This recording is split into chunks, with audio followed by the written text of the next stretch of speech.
یہ واحد ہے، مومن واحد ہے، مومنون جمع ہوتی ہے۔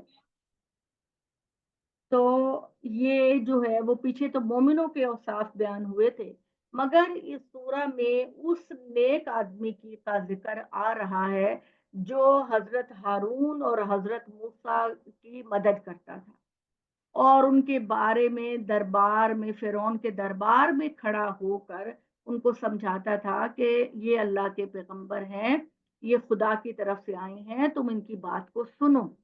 اور یہ وہی بندہ ہے جس کے بارے میں آپ نے سورہ یاسین میں پڑھا تھا کہ شہر کے پرلے سرے سے ایک شخص دوڑتا ہوا موسیٰ کے پاس آیا اور اس نے کہا کہ موسیٰ، مصر چھوڑ کر نکل جاؤ کیونکہ فرعون نے تمہیں قتل کرنے کا آرڈر دے دیا ہے۔ تو یہ اس وہی والا بندہ ہے، اسی کا ذکر آ رہا ہے کیونکہ یہ واحد ہے۔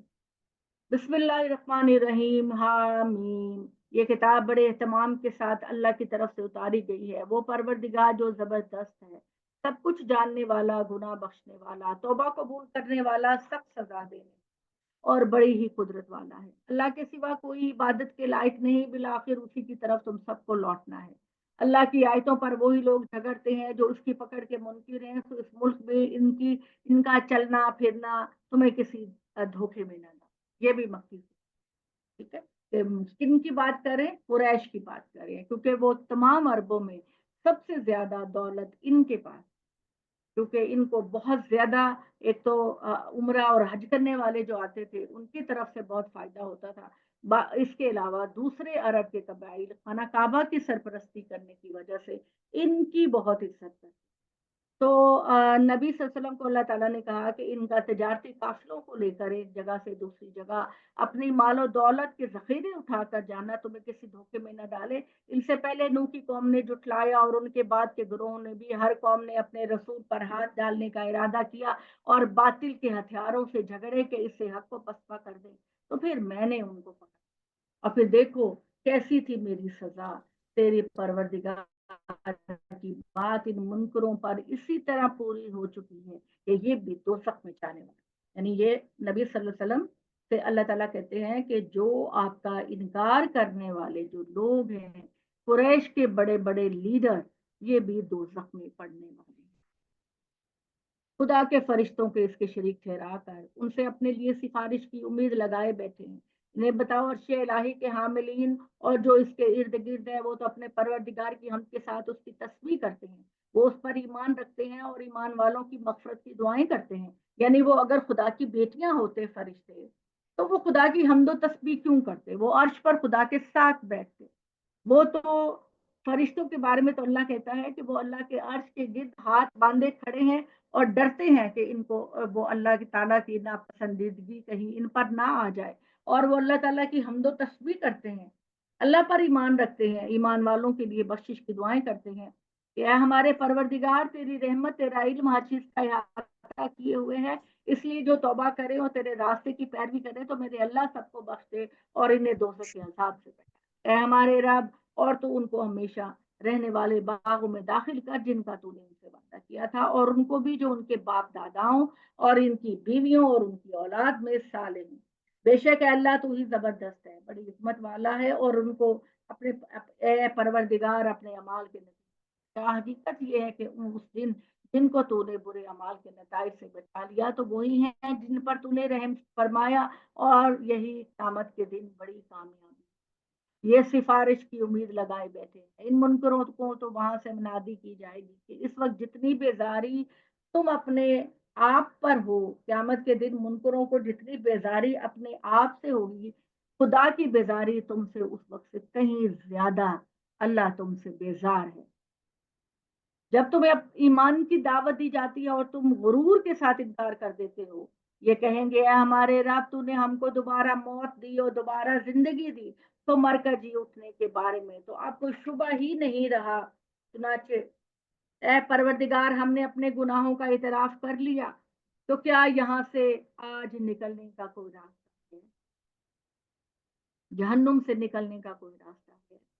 تو جواب دیں گے تم اس انجام کو اس لیے پہنچے کہ جب اکیلے خدا کو پکارا جاتا تھا تو تم ماننے سے انکار کر دیتے تھے، اور اگر اس کے شریک ٹھہرائے جائیں تو تم مان لیتے تھے۔ تو اب فیصلہ اللہ بزرگ و برتر کے اختیار میں ہے۔ وہی اللہ ہے جو تم کو اپنی نشانیاں دکھاتا ہے اور تمہارے لیے آسمان سے رزق اتارتا ہے۔ اس سے یاد دہانی البتہ وہی لوگ حاصل کرتے ہیں جو رجوع کرنے والے ہیں۔ تو رجوع کرنے والوں، تم صرف اللہ کو پکارو، اپنی اطاعت کو صرف اللہ کے لیے خالص کر لو، چاہے ان منکرین کو جو شرک کرنے والے ہیں ان کو یہ بات کتنی ہی ناپسند ہو۔ تم ان بتوں کی عبادت کرنی چھوڑ دو، وہ عالی مرتبت ہے، عرش کا مالک ہے، اپنے بندوں میں سے جس پر چاہتا ہے اپنے حکم کی روح ڈال دیتا ہے تاکہ وہ لوگوں کو ملاقات کے دن سے خبردار کرے۔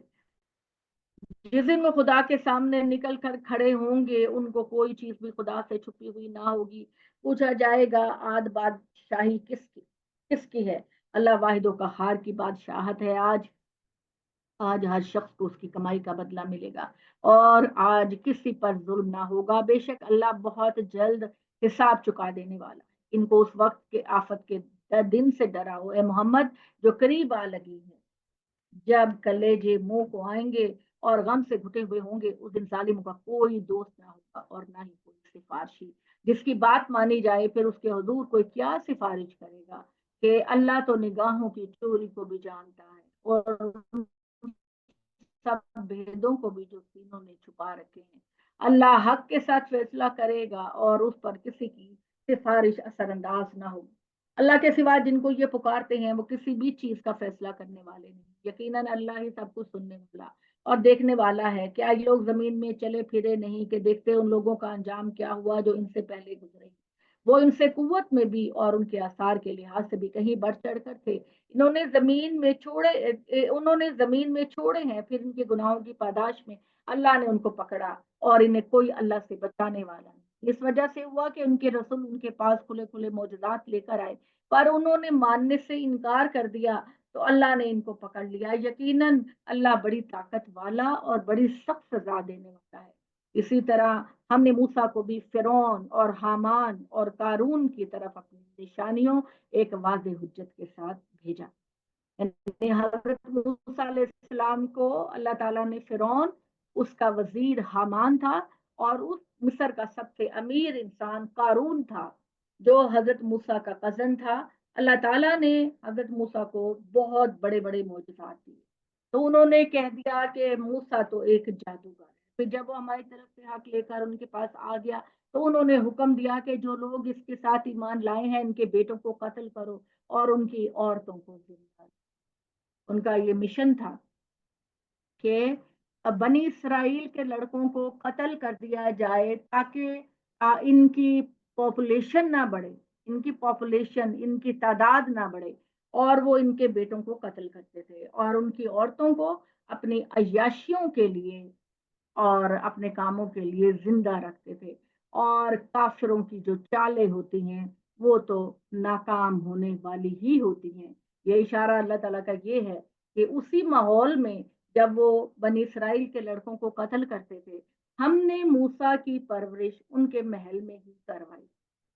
ٹھیک ہے، تو ان کی چال جو ہوتی ہے وہ تو ضائع ہونے والی ہوتی ہے۔ اور فرعون نے کہا چھوڑ دو مجھ کو، ضرونی کا مطلب ہے چھوڑ دو مجھ کو تم سب لوگ، میں موسیٰ کو قتل کرتا ہوں اور پھر دیکھتا ہوں کہ وہ کیسے بلاتا ہے اپنے رب کو اپنی مدد کے لیے۔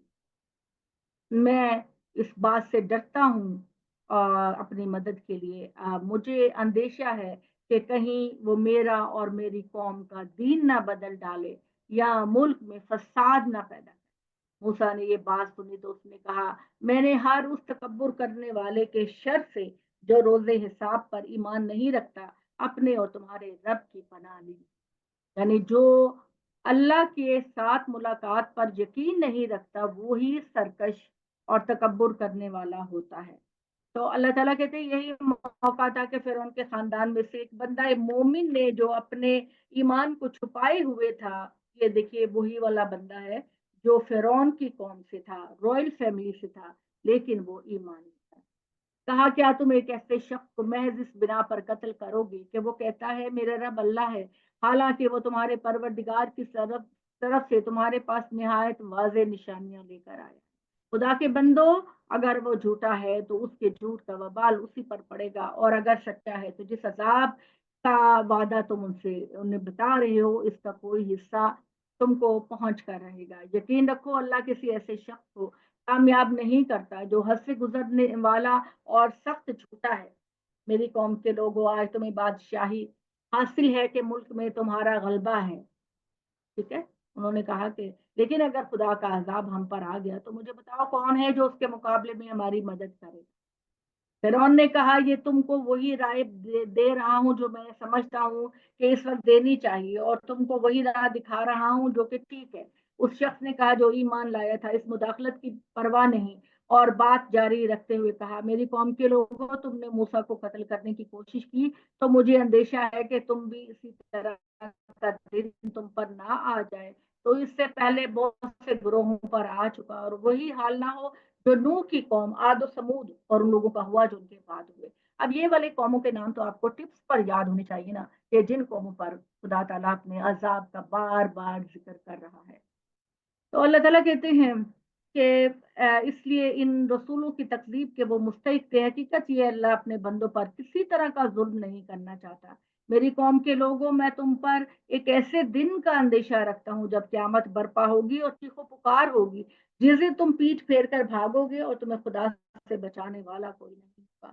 اس کے باوجود نہیں سمجھتے تو اس کے سوا کیا کہہ سکتا ہوں کہ جنہیں اللہ گمراہ کر دے، ان کو پھر کوئی ہدایت دینے والا نہیں۔ اس سے پہلے یوسف بھی تمہارے پاس اسی طرح نہایت واضح دلائل کے ساتھ آئے تھے، تو جو باتیں وہ تمہارے پاس لے کر آئے تھے ان کی طرف سے تم شک میں ہی پڑے رہے، یہاں تک کہ جب ان کی وفات ہو گئی اور تم نے کہا کہ یہ بھی رسول نہیں تھے اور اللہ ان کے بعد ہماری طرف ہرگز کوئی رسول نہیں بھیجے گا۔ اللہ اسی طرح ان لوگوں کو گمراہ کرتا ہے جو حد سے بڑے ہوئے ہوتے ہیں اور شک میں پڑے ہوئے ہوتے ہیں، اور جو بغیر کسی دلیل کے جو ان کے پاس ہے اللہ کے احکامات کے بارے میں جھگڑا کرتے ہیں۔ اللہ کے نزدیک اور ایمان والوں کے نزدیک ان پر سخت غضب نازل ہوگا۔ اللہ اس طرح ہر مغرور اور سرکش کے دل پر مہر لگا دیتے ہیں۔ جو اللہ تعالیٰ کے دین سے آنے سے منہ موڑتا ہے، اعراض کرتا ہے، تو اللہ تعالیٰ کہتے ہیں کہ میں اس کے پھر دل پر مہر لگا دیا تھا۔ فرعون نے پھر مداخلت کی، ان کا مذاق اڑاتے ہوئے کہا اے حامان، حامان اس کا وزیر تھا، میرے لیے ایک بڑی اونچی عمارت بنا، میں ذرا اوپر چڑھ کر ذرا دیکھوں تو صحیح کہ موسیٰ کا رب کیسا ہے۔ اتنا وہ احمق تھا اور اس کا خیال تھا کہ 8-10 منزلیں بنانے کے بعد جب میں اوپر چڑھ کے دیکھوں گا تو میں موسیٰ کے خدا کو دیکھ سکوں، حالانکہ اس کو تو یہ نہیں پتا کہ ہمارے جہاز اور ہمارے میزائل بھی وہاں تک نہیں۔ تو پھر موسیٰ، یہ واقعہ یہ ہے کہ میں نے اسے ایک جھوٹا آدمی سمجھتا ہوں، اس طرح فرعون کی نگاہوں میں اس کے برے اعمال اچھے کر دیے گئے اور وہ سیدھی راہ سے روک دیا گیا۔ یہ اس نے ایک تدبیر کی تھی اور فرعون کی یہ تدبیر بھی غارت ہو کر آئی۔ اس شخص نے جو ایمان لایا تھا اس پر بھی اپنی بات جاری رکھی اور کہا میری قوم کے لوگوں، تم میری پیروی کرو، میں تمہیں سیدھی راہ دکھاؤں گا۔ اے میری قوم کے لوگوں، یہ دنیا کی زندگی چند دن کا سامان ہے، حقیقت یہ ہے کہ اصل ٹھہرنے کی جگہ آخرت ہے، اور وہاں ضابطہ یہ ہے کہ جو برائی کرے گا وہ اسی کے برابر بدلہ پائے گا، مگر جو نیک عمل کرے گا، خواہ وہ مرد ہو یا عورت، وہ مومن بھی ہو، تو یہی لوگ ہیں جو داخل کیے جائیں گے، جس میں وہ بے حساب رزق پائیں گے۔ میری قوم کے لوگوں، کیا ماجرا ہے؟ میں تمہیں نجات کی طرف بلاتا ہوں، تم مجھے دوزخ کی طرف بلا رہے ہو۔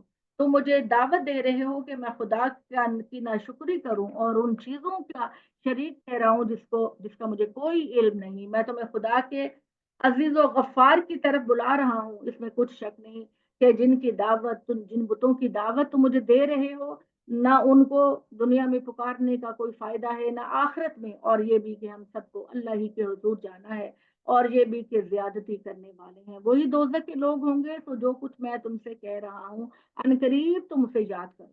میں اپنا معاملہ اللہ کے حوالے کرتا ہوں، یقیناً اللہ اپنے بندوں کا نگران ہے۔ چنانچہ اس کو تو اللہ نے ان کی تدبیروں کے شر سے بچا لیا، مگر فرعون والوں کو اس کے بعد برے عذاب نے گھیر دیا، دوزخ کی آگ جس پر وہ صبح شام پیش کیے جاتے ہیں۔ اللہ تعالیٰ کہتے ہیں فرعون اور اس کے پیروکاروں کو صبح شام دوزخ کا مشاہدہ کرایا جاتا ہے کہ قیامت کے دن تم اس میں آؤ گے۔ اس کا مطلب یہ ہے کہ یہ جو ہم لوگ کہتے ہیں قبروں کے عذاب کی بات کرتے ہیں، تو قبروں کا عذاب جو ہے وہ یہ والی قبریں نہیں ہیں۔ دنیا میں ابھی عذاب کا سلسلہ شروع نہیں ہوا، عذاب کا سلسلہ قیامت والے دن شروع ہوگا۔ اور اللہ تعالیٰ یہ کہتے ہیں کہ صبح و شام ان کو دکھایا جاتا ہے تاکہ نفسیاتی طور پر وہ یہ پچھتائیں کہ ہم نے دنیا میں بہت برا کیا، لیکن اصل میں جو سزا ہے وہ قیامت سے شروع ہوگی۔ اس کے برعکس اللہ تعالیٰ کی رحمت کا اندازہ اس بات سے لگائیے کہ اللہ تعالیٰ کہتے ہیں کہ وہ لوگ جو سابقون الاولون ہیں، نبی ہیں، شہداء ہیں، صدیقین ہیں، جن کی بڑی بڑی خدمتیں ہیں اسلام کے لیے، ان کا اجر مرنے کے ساتھ ہی شروع ہو جائے۔ یعنی مجرموں کو سزا قیامت کے بعد دی جائے گی، لیکن نیک لوگوں کا اجر ان کے مرتے ساتھ ہی شروع کر دیا جاتا ہے۔ یہی وجہ ہے نا کہ وہ یہ کہتے ہیں کہ شہداء کے بارے میں کہ ان کو مردہ خیال نہ کرو، وہ زندہ ہیں اور اپنے رب کے پاس وہ رزق پا رہے ہیں۔ یہ اللہ کا کنارہ ہے۔ تو اللہ تعالیٰ کہتے ہیں قیامت کے دن فرعون اور اس کی فوج کو آگ کے سامنے پیش کیے جاتے ہیں، اور جس دن قیامت برپا ہوگی حکم دیا جائے گا کہ فرعون والوں کو بدترین عذاب میں ڈال دو۔ اس دن کا خیال کرو جب دوزخ میں ایک دوسرے سے جھگڑ رہے ہوں گے، تو جو کمزور تھے وہ ان سے بڑے بنے رہے کہیں گے ہم تمہاری اطاعت کرتے تھے، تو پھر کیا آج آؤ ہمیں آگ سے بچا لو، یا آگ کا کچھ حصہ ہمیں سے بانٹ لو۔ وہ جو تکبر کرنے والے لیڈر تھے وہ جواب دیں گے اب تو ہم سب اسی دوزخ میں جائیں گے، اللہ نے بندوں کے درمیان فیصلہ کر دیا ہے۔ چنانچہ ہر طرف سے مایوس ہو کر یہ آگ میں پڑے ہوئے لوگ دوزخ کے گداروں سے کہیں گے، یعنی دوزخ کے جو پہرے دار ہوں گے ان سے کہیں گے خدا کے لیے اپنے رب سے درخواست کرو کہ ہمارے عذاب میں کوئی کمی کر دے۔ اے فرشتوں پہرے داروں، جاؤ خدا کے لیے اللہ سے کہو اتنا سخت عذاب نہ دے، ہم سے برداشت نہیں ہو رہا۔ اپنے رب سے کہو تھوڑی سی کمی کر دے، تھوڑی سی آگ کم کر دے، تھوڑا سا چین ہمیں مل جائے۔ تو جواب دیں گے کیا تمہارے پاس تمہارے رسول واضح دلیلیں لے کر نہیں آئے تھے؟ وہ اعتراف کریں گے ہاں آئے تو ضرور۔ دروغے کہیں گے پھر تم ہی درخواست کرو، اور منکروں کی پکار اس دن بالکل ضائع جائے گی، ایسے جائے گی کہ جیسے صحرا میں کوئی کسی کو پکارتا ہے تو آواز سنائی نہیں دیتی، آج ان نافرمان لوگوں کی پکار بھی کوئی نہیں سنے۔ ہم نے جس طرح موسیٰ کی مدد کی، یقین رکھو ہم اپنے رسولوں کی اور ان پر ایمان لانے والے ساتھیوں کی دنیا کی زندگی میں بھی مدد کرتے ہیں، اور اس دن بھی مدد کریں گے جب قیامت کے دن گواہ اٹھائے جائیں گے، جس دن خدا کے شریک ٹھہرا کر اپنی جانوں پر ظلم کرنے والوں کو ان کی معذرت کچھ نفع نہ دے گی، اور ان پر لعنت پڑے گی، اور ان کے لیے بہت برا ٹھکانہ ہوگا۔ چنانچہ دیکھ سکتے ہو کہ فرعون پانی میں غرق ہو گیا، اور ہم نے موسیٰ کو ہدایت عطا فرمائی اور عقل والوں کی رہنمائی اور یاد دہانی کے لیے بنی اسرائیل کو اپنی کتاب کا وارث بنا دیا۔ اس لیے اے مومنو، محمد صلی اللہ علیہ وسلم ثابت قدم رہو، یقیناً اللہ کا وعدہ اٹل ہے، اور اپنے گناہوں کی معافی مانگتے رہو، اور صبح شام اپنے رب کی حمد کے ساتھ اس کی تسبیح کرو۔ حقیقت یہ ہے کہ جو لوگ بغیر کسی سند کے جو ان کے پاس آئی ہو اللہ کی آیتوں میں جھگڑے نکال رہے ہیں، ان کے دل بڑائی کی حوث سمائی ہے، اور جس کو بھی پانے والے نہیں، تو ان سے بے پرواہ ہو جاؤ اور اللہ کی پناہ مانگتے رہو، وہی اللہ در حقیقت سننے والا دیکھنے والا ہے۔ انہیں حیرت ہے کہ لوگ مرنے کے بعد کس طرح اٹھائے جائیں گے۔ واقعہ یہ ہے کہ زمین و آسمان کو پیدا کرنا انسانوں کو پیدا کرنے سے زیادہ مشکل ہے، لیکن اکثر لوگ نہیں جانتے۔ ان کا خیال ہے کہ جب سب مر کر مٹی بن جائیں گے اور اندھے اور بینا برابر نہیں ہو سکتے ہیں، اور نہ ایمان والے نیکوکار اور جو برائی کرنے والے ہیں وہ برابر ہو سکتے ہیں۔ لوگوں تم بہت کم غور کرتے ہو، یہ بات اٹل ہے کہ قیامت آئے گی، یہ بات اٹل ہے کہ قیامت آئے گی، اس کے آنے میں کوئی شک نہیں، مگر اکثر لوگ نہیں مان رہے۔ اس کی وجہ اس کے سوا کچھ نہیں کہ یہ بندگی سے گریز کرتے ہیں، ایک اللہ کے سامنے جھکنے سے گریز کرتے ہیں، اور تو تیرا پروردگار کہہ چکا کہ مجھے پکارو، میں تمہاری التجاؤں کو قبول کروں گا اور تمہیں میں بخش دوں گا۔ تو یہ بات ہے کہ اکثر لوگ نہیں مانتے، مگر قیامت کے دن تمہارا پروردگار کہہ چکا ہے کہ تم مجھے ہی پکارو، تمہاری التجائیں قبول کروں گا۔ حقیقت یہ ہے کہ جو لوگ غرور کے مارے میری بندگی نہیں کرتے، وہ ذلیل ہو کر عنقریب جہنم میں جائیں گے۔ لوگوں، اللہ ہی ہے جس نے رات کو تمہارے لیے تاریک بنایا تاکہ اس میں آرام کرو، اور دن کو اللہ تعالیٰ نے بہت روشن بنایا تاکہ اس کی روشنی میں کام کرو۔ حقیقت یہ ہے کہ اللہ لوگوں پر بڑا ہی فضل فرمانے والا ہے، مگر اکثر لوگ شکر نہیں کرتے۔ یہی اللہ تمہارا پروردگار ہے، ہر چیز کا خالق کے سوا کوئی معبود نہیں۔ پھر یہ کہاں اندھے بنے جاتے ہیں جو تم سے پہلے اللہ کی آیتوں کا انکار کرتے، وہ بھی اندھے بنے ہوئے ہیں۔ اللہ ہی ہے جس نے زمین کو تمہارے لیے ٹھکانہ بنایا اور آسمان کو چھت بنایا۔ بالکل زمین و آسمان کی یہ کیفیت ہے کہ آسمان چھت ہے اور زمین اس کا فرش ہے۔ اس فرش کے نیچے اللہ تعالیٰ نے تمہارے لیے بے تحاشا رزق رکھ دیا ہے۔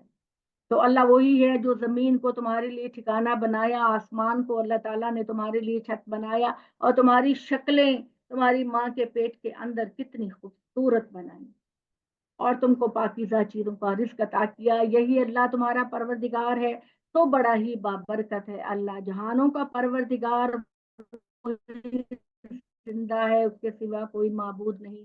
صرف اللہ کی عبادت کرو، اپنی اطاعت کو اللہ کے لیے خالص کر کے۔ شکر کا سزاوار اللہ ہی ہے، جہانوں کا پروردگار، ساتوں زمینوں ساتوں آسمانوں کا پروردگار۔ ان سے کہہ دو اے محمد کہ مجھے تو اس سے روک دیا گیا کہ میں ان کی بندگی کروں جن کی تم کرتے ہو، نہیں میں ان کی بندگی نہیں کر سکتا، جبکہ میرے پروردگار کی طرف سے میرے پاس کھلی دلیلیں آ چکی۔ رب العالمین کے حوالے اپنے آپ کو کر دوں۔ وہی اللہ ہے جس نے تم کو مٹی سے پیدا کیا اور پھر تمہارے سلسلے کو آگے بڑھایا نطفے سے۔ نطفے کا مطلب پانی، پانی جو مرد کے وہ ڈسچارج ہوتا ہے، اور عورت کے جو رحم کے اندر سے وہ جو انڈا نکلتا ہے وہ مل کر بچے کی ابتدا ہوتی ہے۔ پھر اس نطفے کو اللہ تعالیٰ نے خون کا لوتھڑا بنایا، پھر تم کو وہ بچے کی صورت میں ماں کے پیٹ سے نکالتا ہے، پھر تم کو جوانی تک پہنچاتا ہے کہ تم بھرپور صلاحیتوں کے حامل انسان بنو، اور پھر اللہ تعالیٰ آہستہ آہستہ تم کو بڑھاپے کی طرف لے آتا ہے کہ اب تم پھر کم علم بن جاؤ، اور تم سے کوئی اس سے پہلے مر جاتا ہے اور کسی کو وہ مہلت دیتا ہے، یعنی کوئی بوڑھا ہونے سے پہلے مر جاتا ہے اور کسی کو اللہ تعالیٰ لمبی زندگی دیتے ہیں، مگر یہ لمبی زندگی پھر اس کی کمزوری پر آتی ہے، اس دن بدن وہ کمزور ہوتا چلا جاتا ہے، محتاج ہوتا چلا جاتا ہے۔ تو وہی جو زندگی دیتا ہے اور موت بھی اس کے لیے کچھ مشکل نہیں کہ وہ کسی بات کا فیصلہ کر لیتا ہے۔ تو اللہ کے لیے بس اتنا ہی کہنا کافی ہوتا ہے کہ اللہ تعالیٰ کہتے ہیں کن۔ کن کا مطلب ہے یہ کام ہو جاؤ، اور یکون تو وہ کام ہو۔